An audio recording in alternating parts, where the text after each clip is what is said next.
Salut à tous et bienvenue pour cette nouvelle vidéo et cette fois-ci un autre téléphone Android, cette fois-ci avec un écran capacitif et une caméra 5 mégapixels. Alors je peux vous le dire tout de suite, ce téléphone ne l'achetez pas déjà parce que la caméra 5 mégapixels c'est totalement faux, c'est une caméra pour information 0,3 mégapixels. J'avais jamais vu un mensonge aussi dégueulasse sur un truc, là c'est juste incroyable.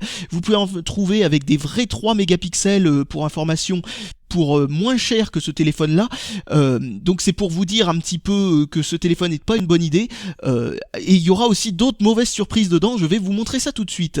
Donc, vous voyez que ce modèle n'a absolument aucun nom, il a aucune marque, il s'agit tout simplement d'un numéro, comme vous le voyez, comment on appelle ça, un numéro de référence. Et donc voilà, si vous voulez le retrouver sur internet, mais pour information je vous mettrai aucun lien, ni ne vous dirai combien coûte ce téléphone, car il ne faut pas l'acheter celui-là. Alors là franchement, autant la petite caméra, autant le lecteur MP3, etc. Je pouvais vous dire que, bon voilà, achetez-le si vous voulez, si vous avez envie de rigoler. Celui-là, faut vraiment pas l'acheter pour des raisons très simples, qui vont venir plus tard. Je vous prie d'attendre un petit peu la fin de la vidéo pour voir quel est le problème avec ça. Donc, voici le téléphone, nous allons voir ça un peu plus tard, comme vous voyez dans du papier bulle, et emballé ensuite à nouveau dans une petite poche antistatique, voyons ça plus tard. Donc ensuite, en dessous de ce petit bout de plastique pour séparer les deux trucs et pour pas que les accessoires rentrent en contact avec le téléphone et le cassent comme avec le Jinsen, où il avait cassé un bouton, ils ont eu la bonne idée donc de mettre ce bout de plastique. Et voici un chargeur, encore plus cheap que d'habitude car il n'a même pas le voyant qui dit s'il est branché celui-là. Peut-être marche-t-il mieux, hein. D'ailleurs j'en sais rien, je ne l'ai pas testé, maintenant je ne les teste même plus ces trucs-là. Je sais à quel point ça ne vaut rien. Donc, ensuite, une paire d'oreillettes, aussi mauvaise que le kit main libre du Jinsen, c'est-à-dire en gros enfin bon, autant changer pour prendre autre chose, parce que c'est pas avec ça qu'on va téléphoner comme il faut, le câble est trop court de toute façon pour aller jusqu'à la poche comme il faut, le son du micro est pitoyable, les oreillettes sont pas tellement bonnes, enfin bon voilà, c'est pas terrible, et comme c'est une prise jack tout à fait standard, on peut utiliser n'importe quel kit main libre à la place. Ensuite, un câble USB. Et ben ce câble USB pour une fois fonctionne bien. C'est un câble avec un micro USB à l'autre bout, hein, comme tous les téléphones portables, et non un mini USB comme on peut avoir sur la plupart des tablettes notamment. Et donc là ce coup-ci ça ne force pas, le câble USB fonctionne comme il faut, le câble est pas trop fin, les prises ont l'air de bonne qualité. Autant dire que là pour une fois c'est une bonne surprise. Et là vous avez ici une batterie. Il y en avait deux, la deuxième est déjà dans le téléphone. Cette batterie est une batterie pour information, alors il y a marqué 1800 mAh, même si je suis pas sûr du tout de la véracité de cette information. Par contre, il s'agit d'une batterie exactement identique à celle que vous pouvez acheter pour les Samsung Galaxy S3, si je dis pas de conneries, ce sont les S3. Ce qui veut dire que pour remplacer les batteries, ce n'est pas une mauvaise chose. Les deux batteries sont arrivées dans un état, bon, on va dire convenable, même si franchement elles ont déjà perdu, on va dire 20% de leur autonomie, ce qui est vraiment très bête, ce qui montre surtout pourquoi ils mettent des batteries standards, ainsi que pourquoi ils en donnent deux. C'est tout simplement parce qu'il y en a au moins une des deux qui est complètement foireuse. L'une des deux a perdu, comme je le disais, a perdu au moins 20% de son autonomie et l'autre un peu moins, genre de 10% ou je ne sais quoi. Enfin voilà, heureusement on peut les remplacer par des batteries de meilleure qualité. Et ensuite, un petit mode d'emploi que je me suis pas fait chier à lire, donc je ne sais absolument pas ce qu'il raconte. Donc visiblement il explique comment on utilise un téléphone. Ça me paraît logique pour un téléphone. Ensuite il y a quelques trucs. Est-ce que ce sont les icônes? Ouais, ça m'a l'air d'être encore un manuel qui n'a pas l'air d'être fait pour ce téléphone là, donc je dis chapeau. Enfin bon bref, ça vous explique un petit peu le principe du dual SIM. À mon avis c'est surtout pour ça qu'ils mettent ça, parce qu'on peut un petit peu se confondre entre l'une des cartes SIM et l'autre, ou ne pas comprendre à quoi sert ce bouton SIM 2 quand on en a qu'une. Donc voilà, on peut refermer la boîte et regarder ce qu'elle montre. Alors encore un truc très générique, un téléphone générique dessus, l'inscription Android n'est pas sur le vrai téléphone, c'est bien dommage, j'aurais préféré que ça le mette. Ensuite là il y a marqué bon Android, hein, sur les côtés il n'y a rien du tout sauf une étiquette qui a été mise peut-être par le constructeur ou peut-être par le vendeur ou je ne sais pas quoi, pour identifier le téléphone dans les stocks. Ensuite ici il y a marqué quelques phrases, celle-là qui est complètement incompréhensible, malheureusement je la vois en flou dans le viewfinder, donc il va falloir que je triche un petit peu et que je regarde en dessous. It sees, listen, knows and share. Stay awake when you do. Respond to your words.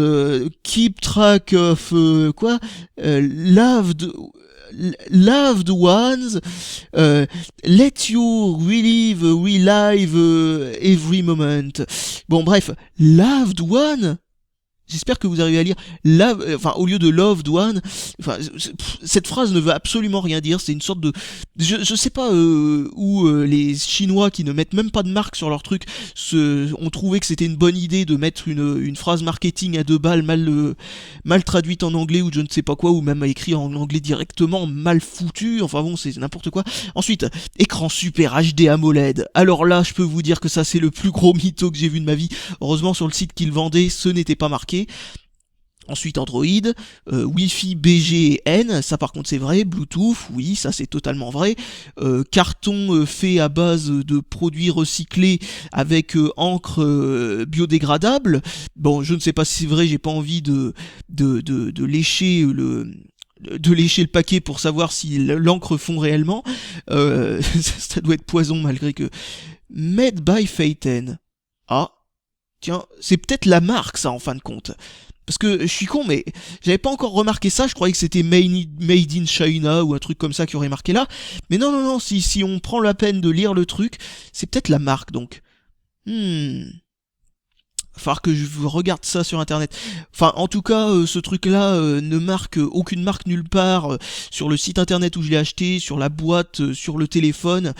Peut-être bien que ce truc-là est une manière de glisser la marque de manière subtile, je ne sais pas trop. Recyclable et biodégradable, génial. Android est une marque protégée par Google, youpi. Ensuite, qu'est-ce qui a marqué là-dessus? Je sais vraiment pas si on voit bien parce que là, franchement, c'est des logos microscopiques. Là vous avez GSM, intelligence avec dessus si vous voyez le logo MSN. Donc je sais pas pourquoi intelligence va avec le logo MSN. Moi je pensais plutôt que il devrait marquer plutôt bêtise. Juste en dessous il y a 2 petits pingouins Linux avec marqué Instant Messaging dessus. Bon je pense qu'ils ont inversé les 2 logos en fait. Linux va plutôt avec intelligence et à mon avis et le logo MSN va plutôt avec Instant Messaging. Enfin bon bref. Ensuite une carte SD, il y a marqué storage card, dictionaries, je sais pas trop pourquoi et je sais pas trop ce que ça veut dire. Ça doit pouvoir dire peut-être, tu sais, comment on appelle ça, l'anticipation des mots là et la correction automatique des mots quand on tape une lettre à côté. C'est peut-être ça qu'ils veulent promouvoir avec ça. Touchscreen, bon encore heureux. Android, motion sensing avec une sorte de petite bouboule sur une balance. Vidéo, bon tant mieux. Dual quelque chose avec des logos qui veulent rien dire. Je suppose que ce sont des caméras, parce qu'il y a réellement une caméra devant et derrière, juste très mauvaise caméra par contre. Wi-Fi, FM. Handwriting, je sais pas vraiment s'il reconnaît réellement les lettres quand on les dessine à l'écran, mais j'ai même pas envie d'essayer quand j'ai vu à quel point c'était mauvais avec le Zintai bidule chouette. Bluetooth, photographie, Java c'est complètement faux parce que c'est un téléphone Android et Android ne fait pas le Java, il fait les applications Android bien entendu. Bon, il y a des programmes qui permettent d'émuler les programmes Java sur Android, enfin plus ou moins émulés, mais ça marche pas terriblement bien, donc c'est pas vraiment un argument de vente précis et intéressant quoi. Ensuite AMOLED screen material, je sais pas si c'est vraiment un AMOLED même si j'en doute. Par contre en tout cas il est clairement pas HD comme le marque le protège écran des mythos que vous allez voir un peu plus tard. Et micro USB, ça par contre c'est totalement vrai et heureusement. Donc d'abord je vais vous montrer les prises. Là vous avez le fameux port pour le kit main libre, oreillette, bidule chouette qui fonctionne avec toutes sortes de casques. C'est une prise jack 2,5 mm comme d'habitude quoi. Ici c'est le micro USB. Bon donc 2 ports qui sont complètement, mais alors complètement standard, donc ça il n'y a aucun problème. Android, quad-core CPU, comme vous le voyez c'est vraiment comme je le disais le protège écran des mythos. NFC, je sais pas ce que ça veut dire, Bluetooth, quad-core, je reviens encore là-dessus, mais c'est tellement mytho que c'est juste un truc de dingue. Bon, Android et Super AMOLED HD que j'avais vu l'autre fois. Et là, comme vous voyez, hop, j'enlève le protège-écran, et là vous voyez qu'il reste des bulles ici. C'est parce qu'en fait, ils ont mis en usine, c'est un petit cadeau, un deuxième protège-écran, un vrai protège-écran qu'ils ont mis en dessous. Malheureusement, il venait avec les bulles, hein, c'est pas moi qui les ai faites, même si je les ai un petit peu aggravées en essayant de voir, parce qu'en enlevant l'écran, le protège-écran par-dessus le protège-écran, bien je pensais qu'il serait plus épais que ça, alors en fait j'avais tiré sur les deux trucs et je m'étais rendu compte qu'il y en avait deux couches. Donc voilà, l'écran en dessous n'est pas rayé. Par contre, il y a un petit bout de saloperie, de fil, de poussière qui est passé en dessous de l'écran, ce qui montre qu'il n'y a pas une très bonne, comment on appelle ça, une très bonne isolation entre l'écran et le reste des composants et l'air extérieur dans ce truc. Bon, c'est pas grave parce que ça se voit pas quand l'écran est allumé et ça se voit pas sur la caméra. Et c'est pas le premier périphérique qui avait ce problème-là. J'avais oublié de vous le dire parce qu'on le voit pas quand l'écran est allumé, mais c'était le cas aussi, ce défaut, c'était aussi le cas avec le MP4 ressemblant à un iPod Nano. J'avais exactement le même problème, il y avait plein de saloperies qui étaient passées sous l'écran. Là, il y en a juste une petite. Peut-être en usine, c'est pas trop grave, franchement, au prix qu'on l'a acheté, que je ne vous dirai pas, il faut pas que je tombe là-dedans. Donc, ensuite il y a les boutons, logique, ils sont rétroéclairés, contrairement au Jinsen, oui, contrairement au Jinsen, et donc en effet ça marche bien, l'écran fonctionne très bien, l'arrière du truc est comment on peut appeler ça, empêche de glisser. Comment on appelle ça, ce genre de revêtement? Enfin bon, bref, c'est un revêtement pour que ça tienne bien dans la main et que ça ne glisse pas. Ça ressemble à une sorte de caoutchouc, donc ça a vraiment un très bon feeling. J'aime bien la prise en main de ce téléphone, c'est vraiment classe. Très solide aussi, on peut appuyer partout, on voit bien que ça a été fixé très convenablement, les boutons fonctionnent bien. Le bouton de volume par contre bouge un tout petit peu dans son emplacement, même s'il a l'air d'être parfaitement bien fixé dans le sens où il ne s'en ira pas ou je ne sais pas quoi, c'est juste qu'il y a un peu de jeu. Le bouton power c'est exactement pareil, mais là aussi il a l'air d'être solide, malgré ce jeu qui fait pas professionnel. Un flash, un vrai flash, la fameuse caméra 0,3 mégapixels toute moisie, moins bonne encore que le mini DV bidule chouette, enfin c'est-à-dire la petite caméra pourrie que je vous avais montré l'autre fois, la caméra Kaboul là. Une deuxième caméra en façade qui est aussi mauvaise que la caméra dorsale, marque dorsale bien entendu, et donc ensuite ici il y a le haut-parleur, le micro, bon je pense que j'ai fini de vous faire tout ça. Il y a aussi un haut-parleur, il me semble que c'est un haut-parleur ce truc là pour l'écoute des vidéos sans casque avec vous voyez le son à donf quoi. Bon bah on va l'allumer, et donc voilà. Alors, si je vous disais qu'il fallait pas acheter ce téléphone, ce n'est pas parce que la caméra est un gros mytho, alors que certains autres qui n'ont pas ce mytho-là et qui proposent des caméras qui sont meilleures coûtent moins cher. Mais il y a aussi un autre problème qui est disponible dans pas mal de et une merveilleuse mélodie de démarrage. Oh, je déteste quand les téléphones font des bruits au démarrage, franchement, surtout que ça vient toujours au mauvais moment.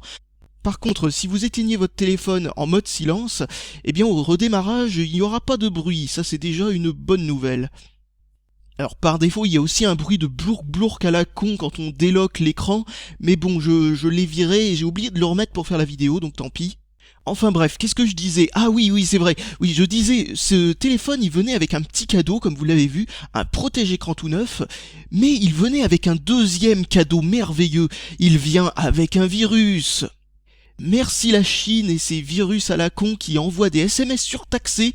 En fait, c'est pas vraiment un virus, mais bon, ça revient au même, hein, dans le sens où chez nous, ça nous fait payer des coûts supplémentaires parce que ça envoie des SMS internationaux en Chine, parce qu'il y a une sorte de petit logiciel espion à la con dedans. Surtout, franchement, n'achetez pas de téléphone dont vous savez qu'il y a un virus dedans, parce que déjà c'est une galère à l'enlever. Vous allez voir que ce truc-là est très difficilement routable, et pour l'enlever, il faut le router. Il n'est pas encore routé. Donc, pourquoi il y a ce petit truc au démarrage qui apparaît? Tout simplement parce que j'ai installé HL, qui est un launcher, c'est-à-dire en gros l'écran de démarrage d'Android, enfin l'écran des applications, pour pouvoir choisir les applications, les ouvrir, etc. Qui est un launcher, donc, qui est non officiel. Parce que le launcher officiel, entre guillemets, qui donne avec, n'est pas le launcher officiel. Vous allez voir ça tout de suite.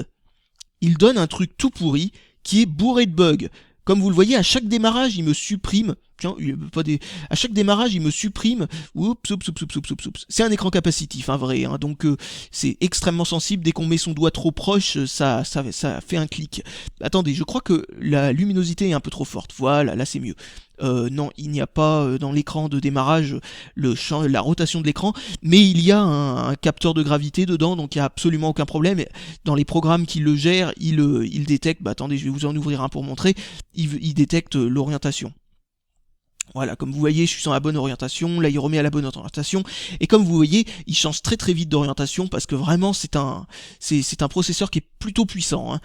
Donc il n'y a pas de souci avec ça, il fait fonctionner les jeux plutôt pas mal, je vous montrerai ça dans une prochaine vidéo, et donc là c'est juste une présentation rapide, et comme vous voyez le launcher d'origine, c'est ou une vieille version de Go Launcher, ou de je ne sais pas quoi, je ne sais pas quel launcher ils ont utilisé pour faire ça, mais il a un gros souci, j'ai déplacé un programme, c'est comme par exemple Astrid ou je ne sais pas quoi, c'est-à-dire ce programme-là, je l'ai déplacé ici, parce que habituellement sur Android 2.1 et je suis habitué à Android 2.2 et je suis habitué à Android 2.2, et bien en déplaçant les trucs vers là, ici il y a une corbeille qui arrive, et ça permet de supprimer, vous voyez, là elle apparaît en haut à la place.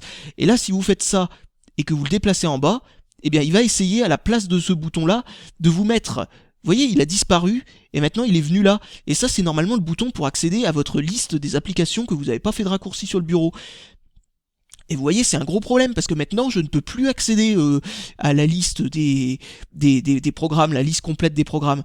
Peut-être en faisant ça, à la limite, gérer application, non, modifier, ajouter, peut-être en faisant ajouter, bon bref, j'en sais rien, en tout cas c'est un gros bordel, et donc ce launcher est vraiment tout moisi, mais alors complètement pourri, c'est pratiquement inutilisable à cause de ce problème-là. Dès que vous déplacez un truc au mauvais endroit, et ben, vous n'avez plus l'accès aux différents programmes. Donc heureusement que j'avais fait un raccourci vers le Play Store avant de faire cette connerie, parce que sinon j'aurais été obligé, mais alors littéralement obligé, d'installer un nouveau launcher avec le système de débugage USB, ou de tout simplement faire un reset complet de l'appareil pour revenir avec les paramètres par défaut du téléphone. Eh bien, vous n'êtes pas dans la merde si vous faites cette erreur-là et que vous dites « Eh merde, putain, mon téléphone, je peux plus rien faire avec ». Et ça c'est vraiment tout pourri. Donc du coup j'ai installé HL, qui est un autre launcher, pour pas que ça vous affiche cet écran pour sélectionner le launcher que vous voulez ouvrir à chaque fois que vous appuyez sur Home. Eh bien il suffit de cocher la case utiliser cette application par défaut et de choisir HL, enfin c'est-à-dire le launcher que vous avez installé à la place.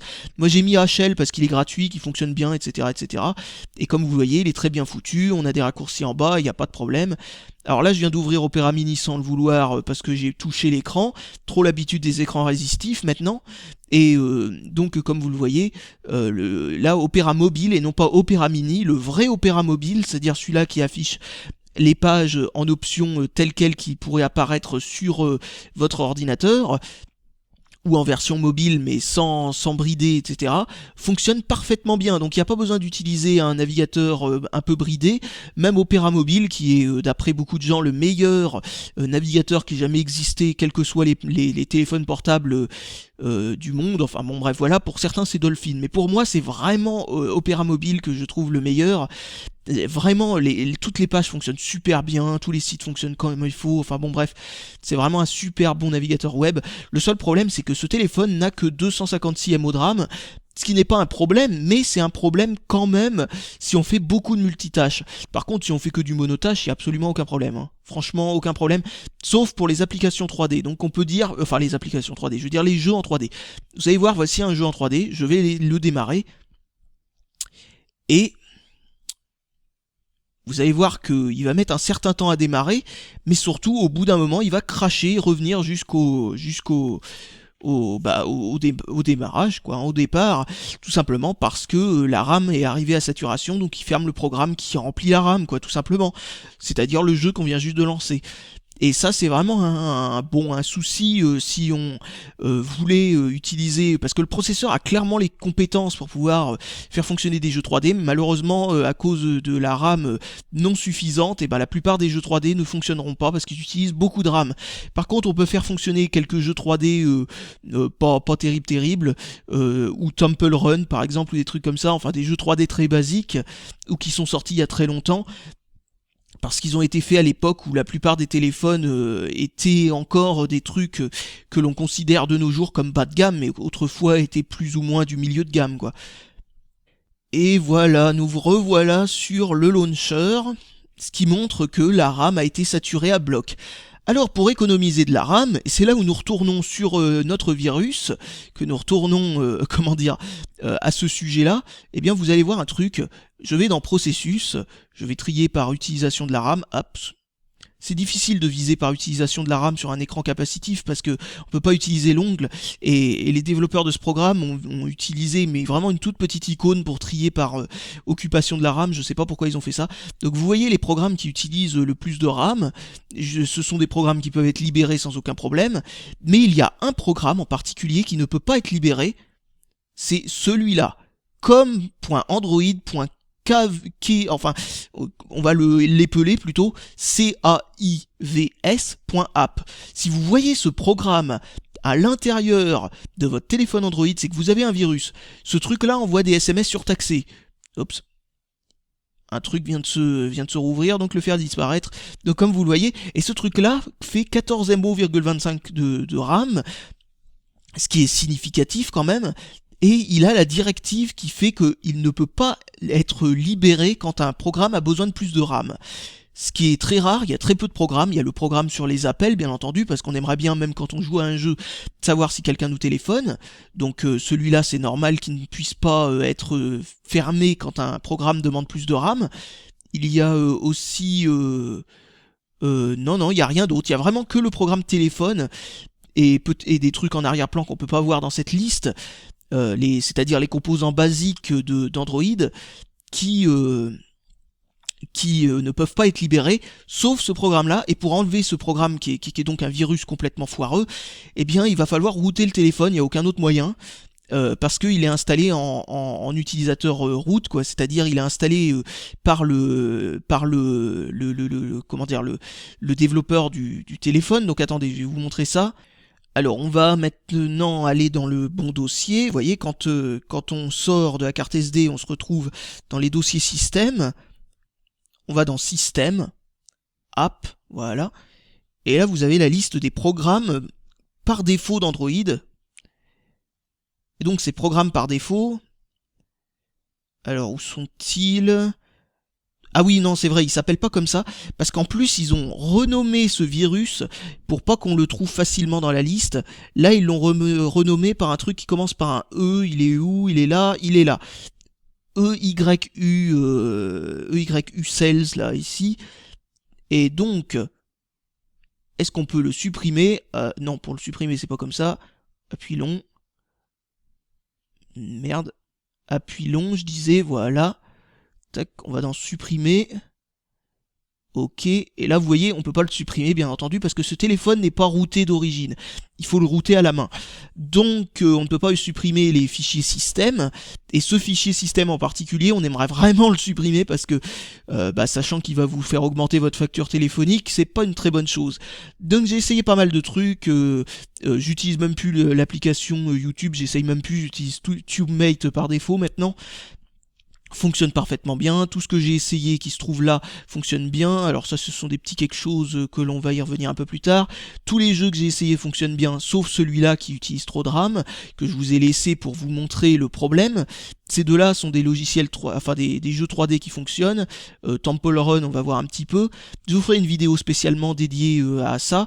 Une vidéo qui d'ailleurs contiendra une petite surprise parce que ce téléphone-là est pour information aussi puissant que le JXD que je vous ai montré l'autre fois, car il fait fonctionner aussi bien, peut-être un tout petit peu moins bien, mais presque aussi bien les jeux Nintendo 64. C'est incroyable. Pour information, c'est un ARM V7 de type Cortex A5 qui fonctionne à 1 GHz. Contre le JXD qui est un ARM V7 qui est un Cortex A9 qui fonctionne à 600 MHz par défaut, et une fois qu'on l'a flashé qui fonctionne à, il me semble qu'il fonctionne à, ça va revenir, 800 MHz, un peu moins de 800 MHz. Et donc Temple Run, voilà, comme vous voyez fonctionne. Alors le détecteur, oups, j'ai failli louper mon virage, le détecteur de Ah merde, j'ai loupé mon virage. Enfin bon, bref, voilà. Le détecteur de gravité fonctionne sans aucun problème. Comme vous voyez, voici un jeu 3D qui fonctionne, parce que voilà, 256 MO de RAM, c'est assez peu, mais ça suffit pour quelques jeux basiques. Comme vous voyez, il recharge le launcher, parce que même le launcher a eu besoin d'être viré. L'émulateur Super NES fonctionne très bien. À mon avis, tous les émulateurs fonctionnent bien là-dessus, sauf bien entendu ce qui est 64 et 32 bits, même si la PlayStation 1 et la Nintendo 64 avec les émulateurs les plus optimisés, c'est-à-dire N64OID et FPSE, doivent fonctionner très correctement pour certains jeux, donc ça montre un petit peu la puissance de ce truc. Il me semble que j'ai plus grand chose à vous montrer d'autre. Le Wi-Fi fonctionne très très bien, c'est bien du Wi-Fi N, on capte super loin à super grande vitesse, la luminosité de l'écran est très bonne, en luminosité maximale c'est vraiment très fort, en luminosité minimale comme vous le voyez on voit encore très bien, et en luminosité intermédiaire bah c'est correct en toutes circonstances pratiquement. Ensuite, pour regarder les performances de ce téléphone globalement, voilà les performances qu'il donne. Je sais plus combien donnait le Jinsen, il me semble que c'était de l'ordre de 600. Vous voyez, le Jinsen le téléphone Android que je vous ai montré l'autre fois, faisait 600, celui-là fait 3465, ce qui, comme vous le voyez, est énorme. Ensuite, il y a un autre truc que je voulais vous montrer. Ah oui, donc Titanium Backup, je peux pas encore l'utiliser parce que c'est pas routé. Ensuite, il y a Android System Info. Voilà. Android System Info, comme vous voyez, peut vous montrer où est-ce qu'il faut que j'aille déjà. Voyez, vous allez dans appli et là vous voyez si vous allez à C et que vous trouvez le fameux com Android caivs.app, et bien c'est que vous avez ce putain de virus à la con.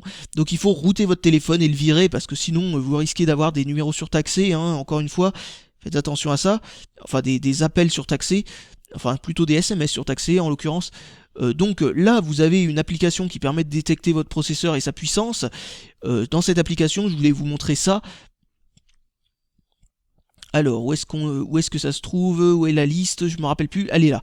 Donc, le processeur qu'il y a dans le Jinsen, c'est combien? C'est Q ou c'est G? Oui, G88 ou G99 fait 400. Comme vous voyez, il se situe ici, là. Celui-là du Jinsen fait un peu plus que celui-là qui est montré ici, parce que là, il marque 341. Je sais pas si vous voyez net. Et le processeur qu'il y a dans ce machin-là fait à 800 MHz. Attendez que je vous le retrouve. Alors, je l'ai trouvé à 800 MHz, ce processeur fait 5100. Et une fois qu'on a testé ce truc là pour avoir nous-mêmes notre propre résultat, on voit qu'il fait un peu plus de 6000 à 1 GHz. Donc c'est vraiment un processeur très puissant, parce que comme vous le voyez, enfin comme vous l'avez peut-être pas vu, mais il est plus puissant que certains téléphones, enfin que certains processeurs Samsung qu'il y avait notamment par exemple dans le premier Galaxy S. Le Galaxy S1 quoi, même s'il s'appelait juste le Galaxy S tout court. Et donc voilà, je pense que j'ai rien d'autre à vous présenter dessus, à part que, ah oui, un autre truc, ce truc va être une galère à router pour une raison très simple. Comme vous le voyez, ça c'est un programme qui s'appelle X-Ray, que vous pouvez télécharger quelque part sur un site, c'est xray.io. Qui vous permet de savoir quelles sont les failles de sécurité qu'il y a à l'intérieur de votre périphérique Android. Les failles de sécurité peuvent servir bien entendu à faire rentrer des virus, mais peuvent aussi servir à les faire partir, parce que ces failles de sécurité permettent de router le téléphone. Comme vous le voyez, pour le router ça va être une galère, car aucune faille de sécurité découverte n'existe. Donc pour router ce téléphone ça va être une vraie galère. Donc voilà, je pense que j'ai fini cette vidéo. C'est une présentation donc de ce téléphone qui m'a l'air extrêmement bon. L'écran tactile est un écran tactile capacitif 2 points, seulement 2 points, mais c'est suffisant pour la plupart des utilisations. Il détecte assez mal quand 2 points sont rapprochés malheureusement, mais c'est pas un gros problème si on s'en sert pas, notamment pour les jeux, et la plupart des jeux sont adaptés pour tenir compte de ce problème là, parce que pas mal de téléphones ont ça. Alors multitouch seulement 2 points comme je le disais, mais un très bon écran résistif qui est capacitif, je veux dire. Là c'est vraiment du capacitif qui détecte très bien quand on touche quelque part, quand on glisse, etc. Même si je lui ai peut-être pas rendu justice à cause du fait que j'ai lavé l'écran, que je me suis bien lavé les mains avant de faire la vidéo pour éviter toute toute trace qui se verrait à la caméra sur l'écran, et donc du coup mon pouce a tendance à agripper, là ça commence tout juste à devenir glissant bien comme il faut, donc voilà, ça vous montre un peu le problème. Donc si vous voulez un ordre d'idée, si vous êtes parisien, l'écran capacitif marche beaucoup mieux que celui-là des bornes pour les passes Navigo ou pour acheter vos tickets de métro et de RER. Donc déjà ça montre bien que c'est un bon écran capacitif, et un autre truc, l'écran est beaucoup moins sensible que ce que vous avez dans les téléphones Android de chez Sony Ericsson, parce que les Sony Ericsson ont un écran capacitif qui est trop sensible. Vous cliquez partout sans le vouloir, c'est un truc de dingue. Donc vous n'avez pas non plus ce défaut là, donc ça c'est vraiment pas mal. Ce sont deux gros points forts qu'il y a sur cet écran, mais c'est le cas pour information de quasiment tous les téléphones que vous pouvez trouver dans la même gamme de prix. Alors comme on est en fin de vidéo et que je sais que la majorité des gens sont partis, pour information, la gamme de prix, vous avez un téléphone aussi bon que ça pour moins de 50€. Celui-là coûtait 50€ pile à l'heure où je l'ai acheté. Donc voilà, je pense que j'ai rien de spécial d'autre à vous dire, à part que n'achetez pas ce modèle-là, il vient avec un virus. Essayez plutôt de prendre des modèles qui ont un processeur MTK 6515, ceux-là ont tendance à ne pas avoir de virus, mais à coûter très légèrement plus cher. Ou un qui est connu pour ne pas avoir de virus, qui utilise le même processeur, c'est-à-dire un Spreadtrum SC6820 ou un truc comme ça. Donc voilà. Bon bah salut à tous et à la prochaine pour une nouvelle bonne affaire. Celle-ci n'en était pas une malheureusement, sauf si bien entendu on arrive à enlever le virus. Bon allez, à la prochaine.